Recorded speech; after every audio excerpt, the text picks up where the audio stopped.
নদিয়ার এসআইআর শুনানিতে বিশেষভাবে সক্ষম দম্পতি। কল্যাণী ব্লক অফিসে শুনানিতে বিশেষভাবে সক্ষম মহিলা, স্ত্রীর সঙ্গে শুনানিতে বিশেষভাবে সক্ষম স্বামী। সগুনা পঞ্চায়েতের 56 নম্বর বুথের বাসিন্দা ওই দম্পতি। বিএলওকে জানানোর পরেও শুনানিতে ডাক।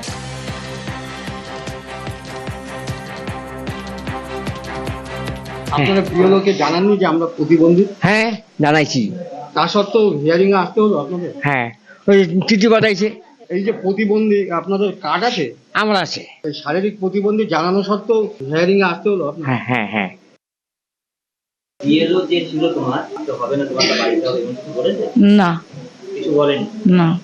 এখানে আসতে বলেছে? হ্যাঁ ভিডিও অফিসে যাইতে কইছে। আপনি তো শারীরিক প্রতিবন্ধী, হ্যাঁ জানিয়েছিলেন বিএলওকে যে আপনি প্রতিবন্ধী? হ্যাঁ। কতটা হ্যান্ডিক্যাপ এই বিষয়ে কোনো আমাদের ইনস্ট্রাকশনও দেয়নি, আমাদের নোটিশ দিয়েছে, আমরা দিয়েছি। আর তাছাড়া আমাদের বললো যে চলতে ফিরতে পারলে কোনো অসুবিধা নেই, সেই রকমের ইনস্ট্রাকশন তো আমাদের কাছে দেয়নি। বাড়িতে করা যেত, বা উনি আমাকে রিকোয়েস্ট করেনি যে আমি হ্যান্ডিক্যাপ যেতে পারবো না।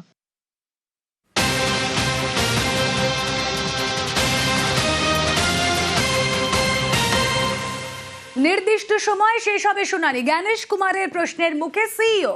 কয়েকটি জেলায় শুনানি শেষ নিয়ে সংশয়ে সিইও। আগামীকালের মধ্যেই সব নোটিশ ইস্যু। কথা বলবো সোমরাজ বন্দ্যোপাধ্যায়, বিষয়ে আরো বিস্তারিত জানাবেন সোমরাজ। দেখো, জাতীয় নির্বাচন কমিশনের সঙ্গে রাজ্যের মুখ্য নির্বাচনী আধিকারিক সহ দিল্লি থেকে যে সমস্ত রোল অবজারভাররা নিয়োগ করা হয়েছিল তাদের সঙ্গে আজকে বৈঠক হয়। সেই বৈঠকে জাতীয় নির্বাচন কমিশনের তরফে দেশের মুখ্য নির্বাচন কমিশনার জ্ঞানেশ কুমার নির্দেশ দেন আগামীকালকের মধ্যেই সব নোটিশ ইস্যু করতে হবে এবং 1 ফেব্রুয়ারির মধ্যেই সব নোটিশ সার্ভ করতে হবে।